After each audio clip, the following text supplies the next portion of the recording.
मेरे प्यारे सभी विद्यार्थियों को सुप्रभातम। देखिए, सेकंड फिजिक्स स्टार्ट कर रखी है अपन ने। चैप्टर नंबर 11 स्टार्ट किया था कल, किरण प्रकाशिकी। ठीक है, तो इसके बारे में थोड़ा सा इंट्रोडक्शन आपने पढ़ा, प्रकाश का परावर्तन।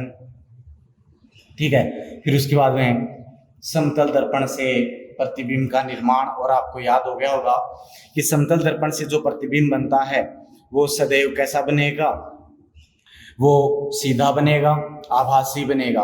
ठीक है, और बिंब के आकार का बनता है। तो आज अपन नेक्स्ट टॉपिक स्टार्ट कर रहे हैं इसमें। ठीक है, गोलीय दर्पण। समतल दर्पण से एक ही प्रकार का था आपके पास में। नेक्स्ट अपना है गोलीय दर्पण।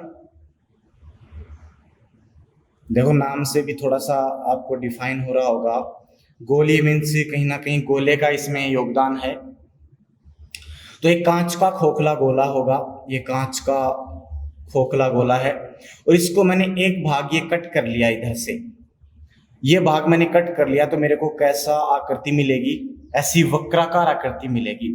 और इस वक्राकार आकृति की एक सतह पे दो सतह हैं, एक आंतरिक एक बाह्य, यह एक उत्तल और एक अवतल। तो किसी एक सतह पे पॉलिश कर दी जाए, रजित कर दिया जाए, तो उस स्थिति में ये जो निकाय बना है, जो व्यवस्था बनी है, इसको अपन क्या कहेंगे, गोलीय दर्पण। अब ये पॉलिश करने के आधार पर दो प्रकार का होता है कि कौन सी सतह को आप पॉलिश कर रहे हैं, उसके आधार पर दो प्रकार का होता है। ठीक है, एक होता है अवतल गोलीय दर्पण और दूसरा होता है उत्तल गोलीय दर्पण। ठीक है, तो पहले बात करें अवतल गोलीय दर्पण की, कि यदि जो खोखले गोले का भाग है उसके उभरे हुए भाग को पॉलिश कर दें।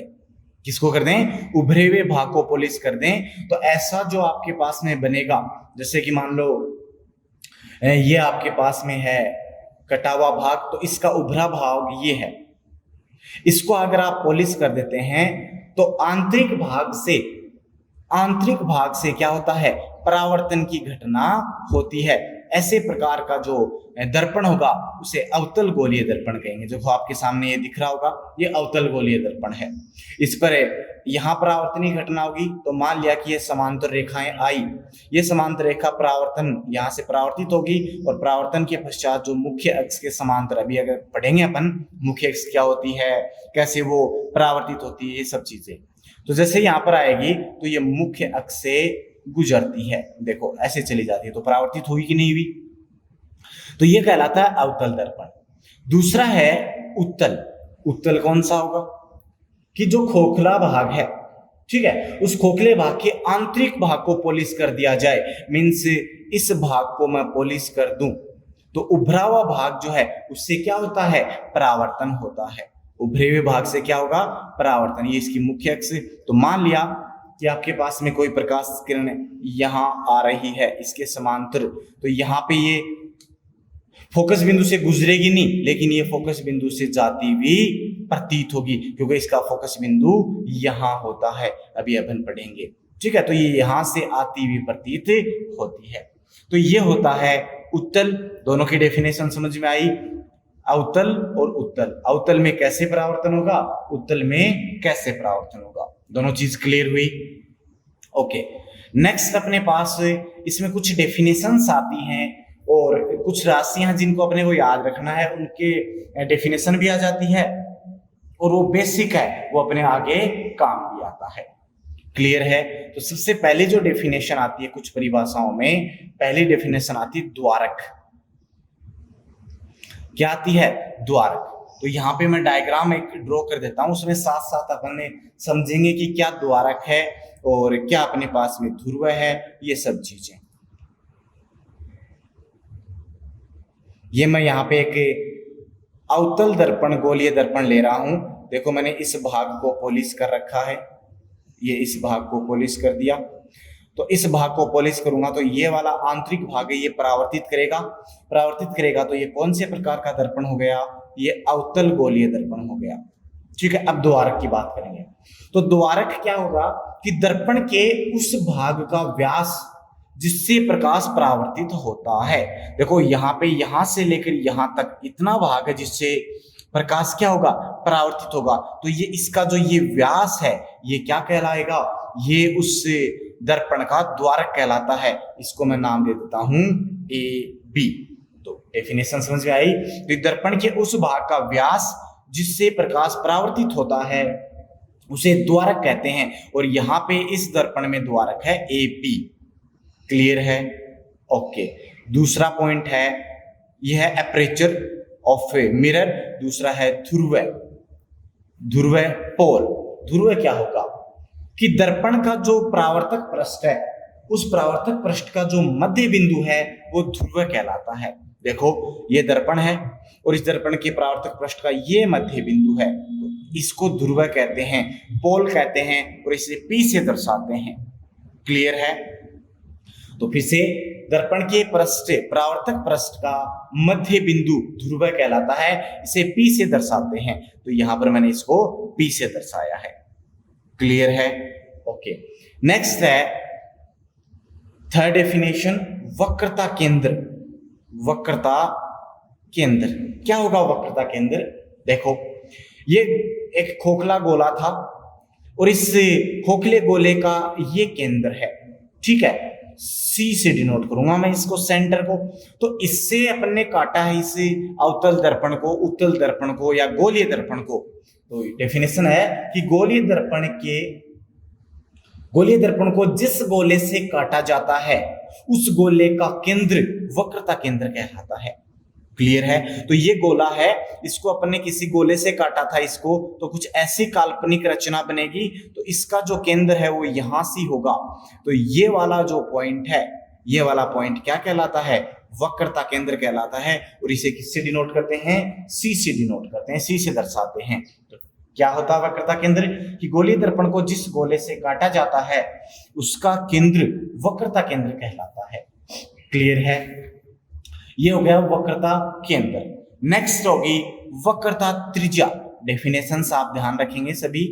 वक्रता त्रिज्या क्या होगी? वक्रता त्रिज्या कि दर्पण के वक्रता केंद्र, या फिर पहले एक डेफिनेशन ये है कि गोलीय दर्पण को जिस गोले से काटा जाता है उस गोले की त्रिज्या वक्रता त्रिज्या कहलाती है। मैंने देखो इस गोले को काटा है और इस गोले की जो यहां से केंद्र से परिधि तक की दूरी है, ये क्या कहलाएगी? इसकी त्रिज्या कहलाएगी। और यही क्या होती है? वक्रता त्रिज्या होती है।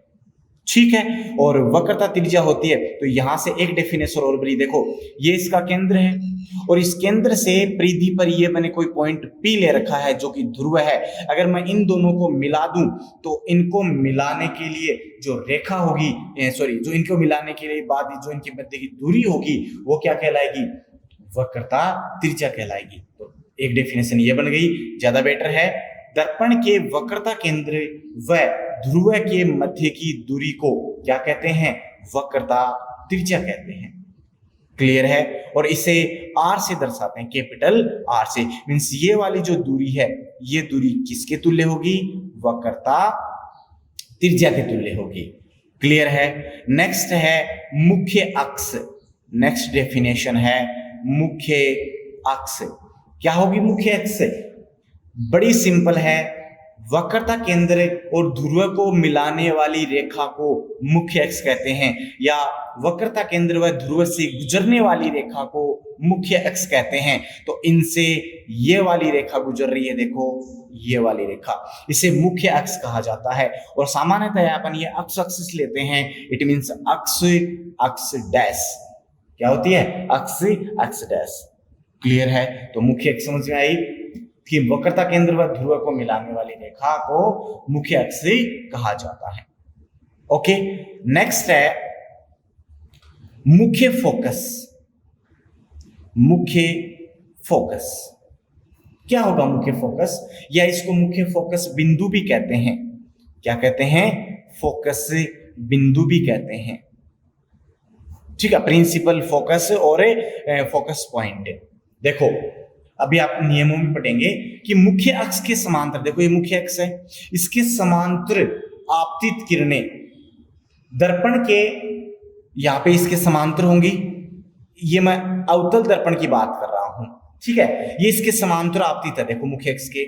ये इससे परावर्तन के पश्चात, दर्पण से परावर्तन के पश्चात मुख्य अक्ष के जिस बिंदु से गुजरती है या जिस बिंदु से आती हुई प्रतीत होती है, मैंने दो बोला है, एक बोला है मुख्य अक्ष से गुजरती है जिस बिंदु से या उससे आती हुई प्रतीत होती है, तो अगर अवतल दर्पण होगा तब तो उस बिंदु से गुजरेगी या फिर उस बिंदु पे मिलेंगी, और अगर उत्तल दर्पण है तो उस बिंदु से आती हुई प्रतीत होंगी, वास्तव में नहीं मिलेंगी, आती हुई प्रतीत होती हैं। तो ये डिफरेंस होगा दोनों में, अवतल से तो वास्तव में गुजरेंगी या उस बिंदु पे वास्तव में मिलेंगी, और उत्तल पे उस पे आती हुई या मिलती हुई प्रतीत होती हैं। क्लियर है?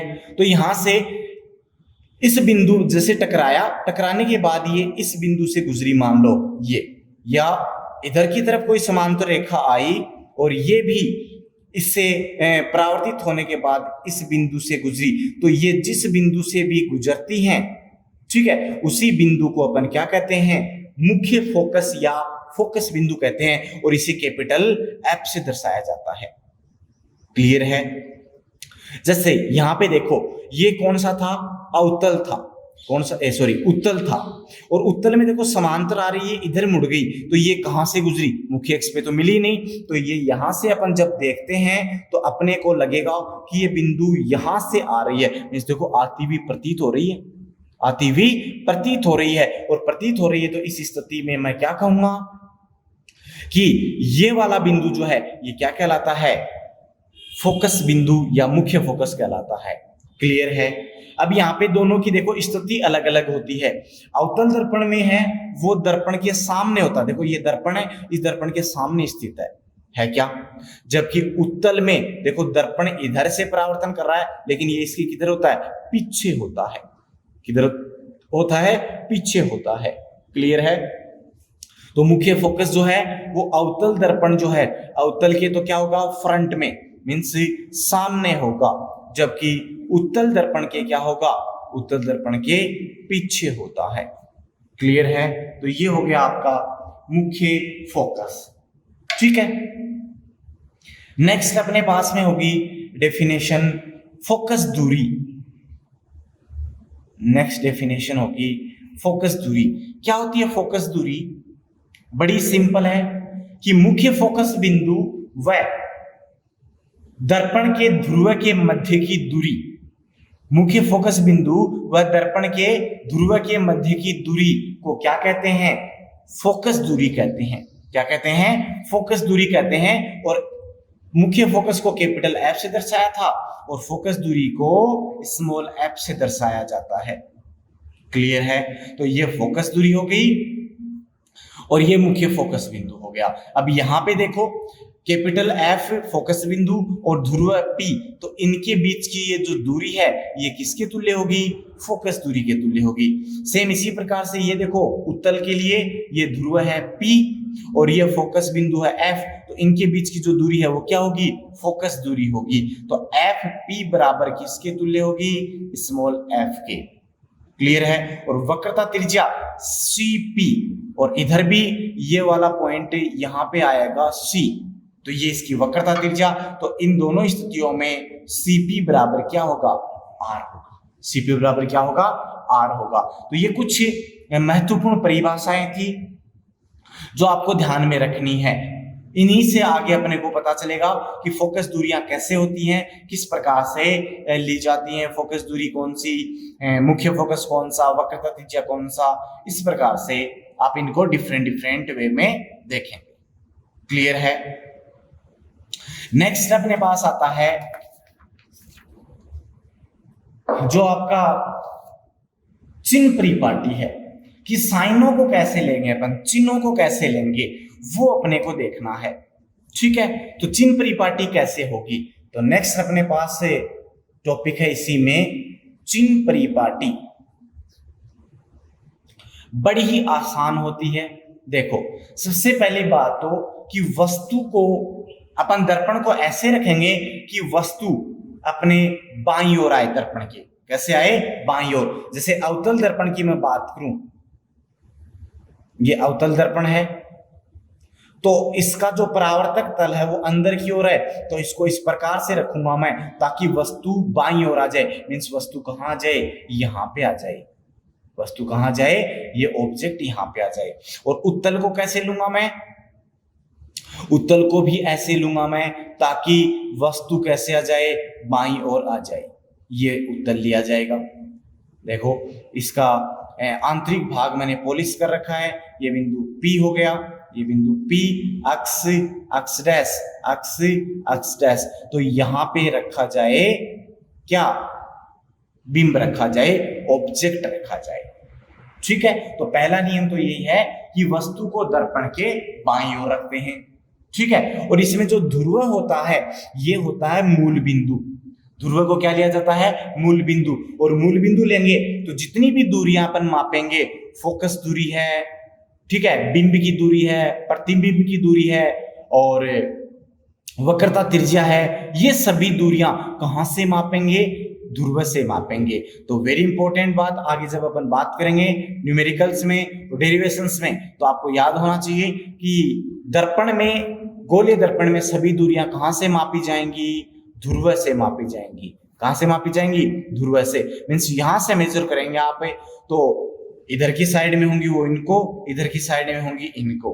क्लियर है, इधर होंगी वो इनको। अब यहाँ पे इसके लिए जो बिंदु पाया जाएगा, फोकस बिंदु, वो यहाँ, और वक्रता के अंदर यहाँ, इसके लिए फोकस बिंदु यहाँ और वक्रता केंद्र यहाँ, ऐसे मान लिए अपन ने। ठीक है, तो एक बात क्लियर हुई कि सभी दूरियां कहां से मापी जाती हैं, ध्रुव से। दूसरा नियम यह है कि मुख्य अक्ष को अक्ष अक्ष डैश पे लेते हैं। मींस अक्ष एक्सिस के रूप में अपन किसको मानते हैं, मुख्य अक्ष को माना जाता है। तो मैंने यहाँ पे देखो अक्ष अक्ष डैश को ही मुख्य अक्ष माना है, अक्ष अक्ष डैश को ही मुख्य अक्ष माना है। क्लियर हुई बात कि कैसे आप इसको मानेंगे। नेक्स्ट वेरी इंपॉर्टेंट चिन्ह परिपाटी में कि आपतित किरण की दिशा में मापी गई दूरियां, कि कोई किरण हो रही है आपतित और उसी की दिशा में अपन दूरी माप रहे हैं, दिशा में, तो वो दूरी आप हमेशा कैसी लेंगे, धनात्मक लेंगे। कैसी लेंगे, धनात्मक। और इसी के विपरीत आपतित किरण के विपरीत दिशा में, आपतित किरण के विपरीत दिशा में जो दूरियां होंगी वो कैसे ली जाएंगी, ऋणात्मक ली जाएंगी। कैसे ली जाएंगी, ऋणात्मक ली जाएंगी। क्लियर है। तो जैसे यहां पे मैं बात करूं कि यहां से किरण आएगी इस प्रकार से, क्लियर है, और वो यहां से परावर्तित होकर यहां पहुंच गई। तो इस स्थिति में अगर मैं अवतल दर्पण के लिए फोकस दूरी की बात करूं, देखो अवतल है तो फोकस दूरी इधर की साइड है, तो मैं कहां से मापूंगा, ध्रुव से। और ध्रुव से मैं जब इधर जाऊंगा तो उस स्थिति में यहां से आप क्लियरली देख सकते हो आपतित किरण इस दिशा में और अपन जा रहे हैं दूरी मापते हुए इस दिशा में। तो अवतल दर्पण के लिए फोकस दूरी कैसी होगी, ऋणात्मक होगी। देखो फोकस दूरी कैसी होगी, ऋणात्मक होगी। क्लियर है। साथ ही वक्रता त्रिज्या भी आप इधर से ही मापेंगे, किरण इधर आ रही है तो इसके लिए वक्रता त्रिज्या भी क्या होगी, ऋणात्मक होगी। तो अवतल दर्पण के लिए फोकस दूरी और वक्रता त्रिज्या की वैल्यू कैसे आएगी, ऋणात्मक। क्लियर है। बिंब की दूरी देखो, यहां बिंब की दूरी है, बिंब ये है और प्रतिबिंब मान लो फोकस दूरी पे बनता है, सपोज दैट फोकस दूरी पे बनता है, तो देखो प्रतिबिंब बिंब है तो बिंब की दूरी यहां से मापूंगा मैं, तो देखो यहां से मापूंगा तो फिर से मैं इसके विपरीत चला तो बिंब की दूरी को u से लिया जाता है। बिंब की दूरी को किससे लिया जाता है, u से, तो वो यहां पर क्या होगी, माइनस होगी ये भी। और प्रतिबिंब की दूरी, प्रतिबिंब यहां इधर बना तो देखो प्रतिबिंब इधर है और मैं भी इधर जा रहा हूं, तो प्रतिबिंब की दूरी भी यहां पे क्या होगी, ऋणात्मक हुई इस स्थिति में। तो डिफरेंट स्थिति भी हो सकती है, तो यहां प्रतिबिंब की दूरी को v से लिखते हैं तो वो भी कैसे आ रही है, इस स्थिति में माइनस आ रही है। क्लियर है। तो ये अवतल के लिए। इधर उत्तल की बात करूं मैं तो देखो उत्तल के लिए ये आपतित किरण है, समांतर आई है और ये परावर्तन के पश्चात ऐसे चली जाती है, तो ये फोकस बिंदु से आती हुई प्रतीत होगी क्या। तो इस स्थिति में यहाँ पे फोकस दूरी क्या होगी, देखो यहां से लेकर यहां तक, तो मैं ध्रुव से मापूंगा तो इधर जाऊंगा, और देखो आपतित किरण भी इधर ही दिशा में जा रही है, तो इसके लिए फोकस दूरी धनात्मक, साथ ही वक्रता त्रिज्या भी ऐसे ही, वक्रता त्रिज्या भी धनात्मक। क्लियर है। बिंब की दूरी यहां से इधर मापूंगा मैं, यहां से इधर मापूंगा तो देखो आपतित किरण के विपरीत गया, तो बिंब की दूरी ऋणात्मक, और प्रतिबिंब की दूरी भी, अगर प्रतिबिंब इधर बनता है इसके पीछे, तो मैं इस साइड में जाऊंगा, इस साइड में जाऊंगा, तो उस स्थिति में वो अलग अलग स्थितियों पे अलग अलग होती है, वो अपन देखेंगे, उसको आप ध्यान में रखना। लेकिन जो फोकस दूरी है और जो वक्रता त्रिज्या है वो अवतल के लिए तो होती है ऋणात्मक और उत्तल के लिए होती है धनात्मक। कैसे पता चला? चिन्ह परिपाटी से पता चला। क्लियर है। दूसरा नेक्स्ट है मुख्य अक्ष के जो लंबवत, नेक्स्ट पॉइंट है मुख्य अक्ष के जो लंबवत ऊपर की ओर दूरियां होंगी वो धनात्मक ली जाएंगी। मींस प्लस वाई एक्सिस में जो दूरियां होंगी वो कैसी ली जाएंगी? पॉजिटिव ली जाएंगी। मींस यहां पे अगर प्रतिबिंब ऊपर की तरफ है और प्रतिबिंब ऊपर की तरफ है तो वो कैसे होगी? उसकी हाइट धनात्मक होगी।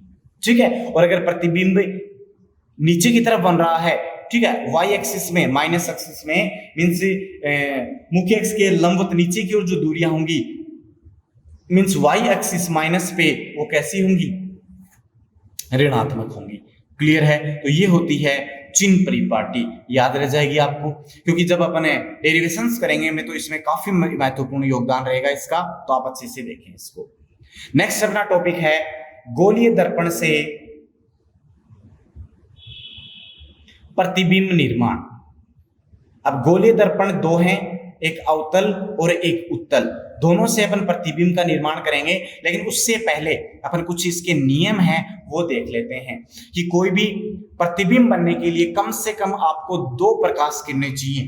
ठीक है, परावर्तित किरणें हैं 2 चाहिए। जब 2 किरणें मिलेंगी तभी वहां पे प्रतिबिंब का निर्माण होगा। तो वो नियम, वो जो अपने किरणें हैं उनको दर्शाने के लिए कुछ नियम दिए जाते हैं। पहला नियम कि यदि प्रकाश किरण मुख्य अक्ष के समांतर आपतित होती है, कैसे? यहां पे देखो, यदि मुख्य अक्ष के समांतर आपतित किरण हो रही है तो परावर्तन के पश्चात वह मुख्य फोकस से गुजरती है या इसके अनुसार गुजरती हुई प्रतीत होती है। क्लियर है। पहला पॉइंट क्लियर हुआ, ये अपन काफी बार पढ़ चुके हैं अभी, कि यदि प्रकाश किरण मुख्य अक्ष के समांतर आपतित होती है तो परावर्तन के पश्चात मुख्य फोकस से गुजरती है या गुजरती हुई प्रतीत होती है। तो अवतल में तो मुख्य फोकस से गुजरेगी एंड उत्तल में मुख्य फोकस से गुजरती हुई प्रतीत होगी। क्लियर है, एक पॉइंट। दूसरा पॉइंट है कि मुख्य फोकस से गुजरने वाली, कि कोई किरण है वो मुख्य फोकस से गुजर रही है या मुख्य फोकस से आ रही है, ठीक है, या तो गुजरती हुई प्रतीत हो रही है या आती हुई प्रतीत हो रही है, वास्तव में गुजर रही है, तो वो परावर्तन के पश्चात क्या होगा? मुख्य अक्ष के समांतर हो जाती है। जैसे मैं यहाँ पे एक उदाहरण से देखें अपन, ये था आपके पास अवतल दर्पण और इस अवतल दर्पण में ये मुख्य फोकस हो गई, ठीक है, और ये हो गया इसका फोकस बिंदु। यदि कोई प्रकाश किरण इस फोकस बिंदु से आ रही है तो परावर्तन के पश्चात ये क्या हो जाएगी? मुख्य अक्ष के समांतर हो जाती है। इस प्रकार से अगर इस बिंदु से आ रही है तो ये मुख्य अक्ष की क्या हो जाएगी? समांतर हो जाएगी। क्लियर है। और अगर आती हुई भी प्रतीत हो रही है, ठीक है, तो वो भी मुख्य अक्ष की क्या हो जाती है? समांतर हो जाती है। क्लियर है। नेक्स्ट है थर्ड पॉइंट कि वक्रता केंद्र से गुजरने वाली, यहां पे कोई वक्रता केंद्र होगा और इस वक्रता केंद्र से अगर कोई रेखा आती है, कोई किरण आती है, देखो ऐसे, ये आपके पास में अवतल हो गया, चाहे वो अवतल हो चाहे उत्तल हो, दोनों स्थितियां, ये F और ये C। तो ये क्या है कि वक्रता केंद्र से गुजरने वाली आपतित किरण परावर्तन के पश्चात उसी पथ पर लौट जाती है। इसका मतलब यदि कोई प्रकाश किरण C से आ रही है, ये देखो C से आ रही है, तो परावर्तन के बाद ये उसी पथ से लौट जाएगी वापस। तीसरा नियम ये है। क्लियर हुआ।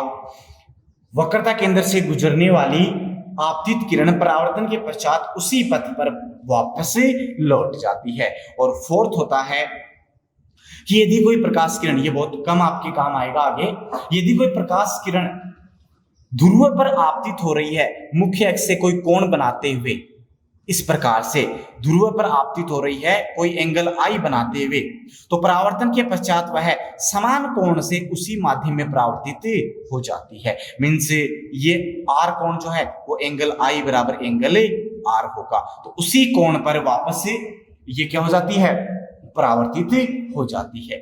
क्लियर है? तो ये कुछ नियम थे। अब इन नियमों को याद रखेंगे, चिन्ह परिपाटी को याद रखेंगे, इनके आधार पर अपन प्रतिबिंब का निर्माण करेंगे। बड़ा ही आसान होगा, दोनों से करेंगे, अवतल से उत्तल से, वो अपन करेंगे कल वाली क्लास में।